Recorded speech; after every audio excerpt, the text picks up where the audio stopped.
Assalamualaikum warahmatullahi wabarakatuh. Kami dari kelompok 3 akan membahas tentang uji Ci-kuadrat. Untuk anggota kelompoknya ada Dara, Dias, Hulwa, dan Najwa. Langsung saja masuk ke materi yang pertama. Baik teman-teman, yang pertama ini ada pengertian dari distribusi Ci-kuadrat. Uji Ci-kuadrat ini tuh termasuk bagian dari distribusi Ci-kuadrat atau distribusi X-kuadrat. Distribusi Ci-kuadrat ini tuh adalah distribusi yang peluang yang digunakannya tuh untuk menaksir simpangan baku dari suatu populasi yang berdistribusi normal.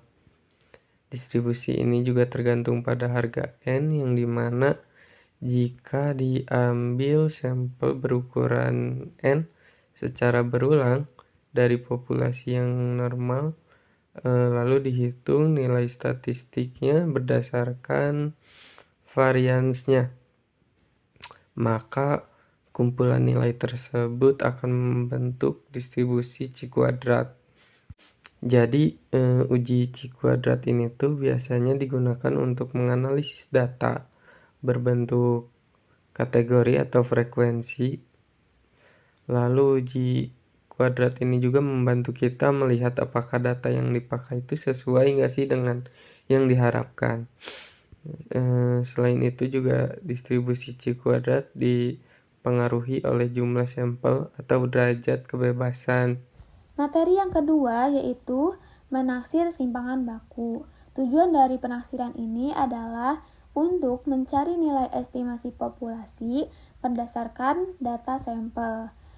Nah, ada dua jenis penaksiran, yaitu yang pertama titik taksiran dengan menggunakan varians sampel atau S-kuadrat sebagai bahan penaksir.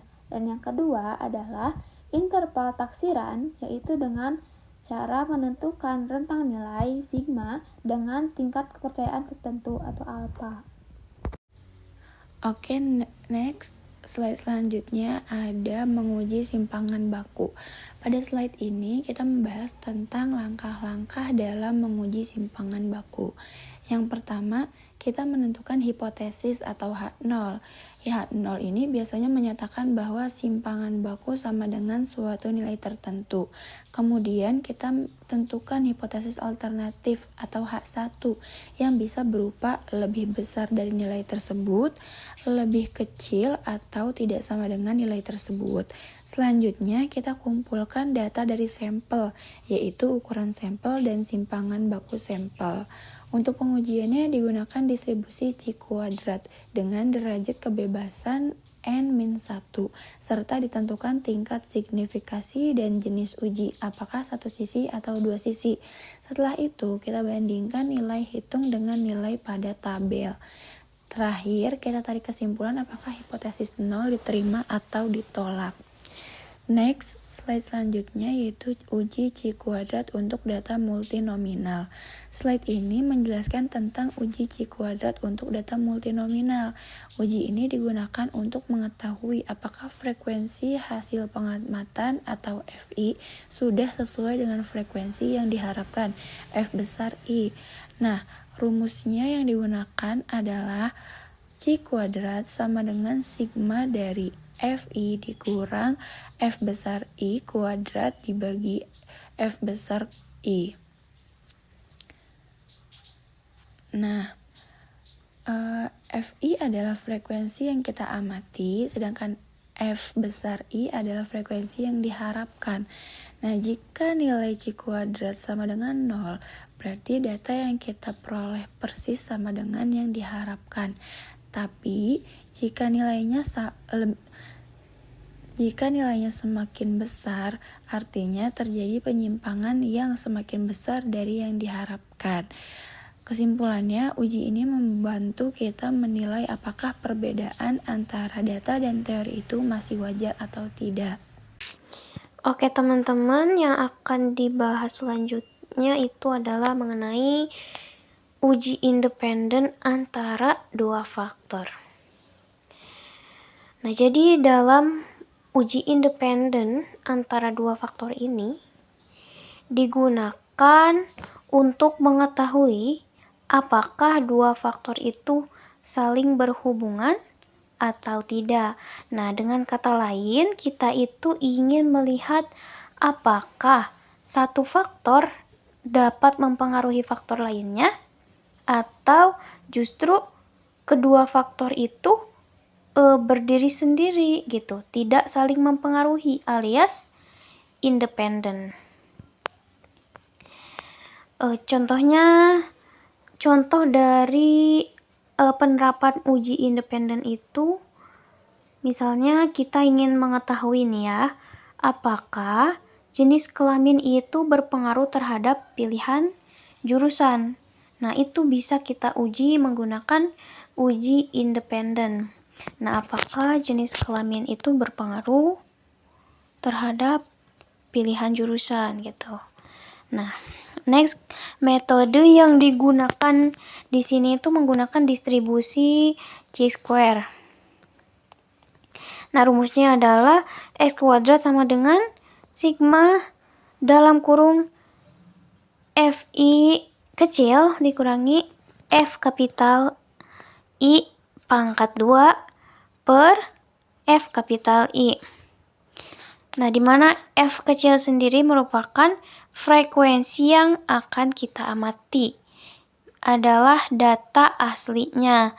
Kemudian f kapital adalah frekuensi harapannya. Jadi konsepnya itu nanti kita membandingkan antara data yang kita dapatkan, data asli, dengan data yang seharusnya terjadi kalau tidak ada hubungan. Nah, kalau hasil perhitungannya itu besar, berarti ada perbedaan yang signifikan. Artinya, kedua faktor itu tidak independen atau saling berhubungan. Nah, sebaliknya, kalau nilainya kecil, berarti tidak ada perbedaan. Artinya, kedua faktor itu independen atau tidak saling berhubungan, tidak saling mempengaruhi.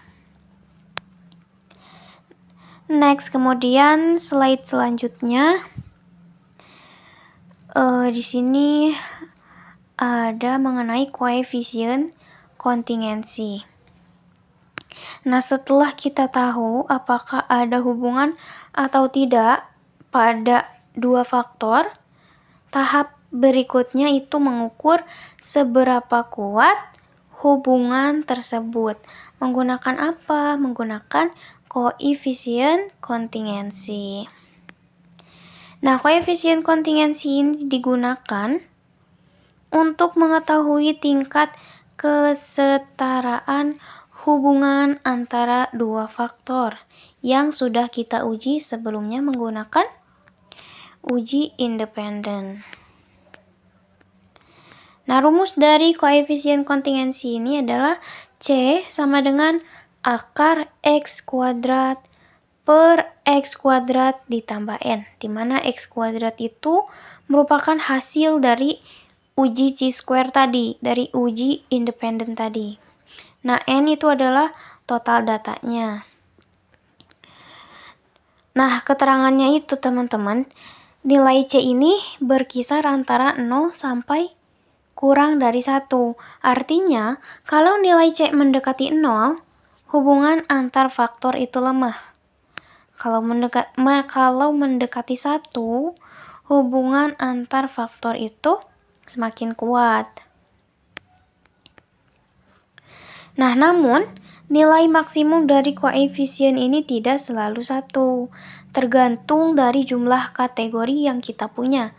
Maka digunakanlah rumus nilai maksimum, yaitu C maksimum sama dengan akar M dikurangi 1 per M, di mana M di sini itu merupakan jumlah kategori terkecil antara baris atau kolom. Nah, jadi kita bisa bandingkan nilai C dengan C yang awal tadi dengan C maksimal itu untuk melihat seberapa kuat hubungan antara faktor yang kita uji secara lebih akurat. Jadi kesimpulannya gini, kalau uji chi-square, uji independen tadi yang paling awal, itu untuk mengetahui ada hubungan atau tidak pada dua faktor. Nah, lalu koefisien kontingensi ini untuk mengetahui seberapa kuat hubungan faktor tersebut. Sekian penjelasan dari kelompok 3 tentang uji chi kuadrat. Wassalamualaikum warahmatullahi wabarakatuh.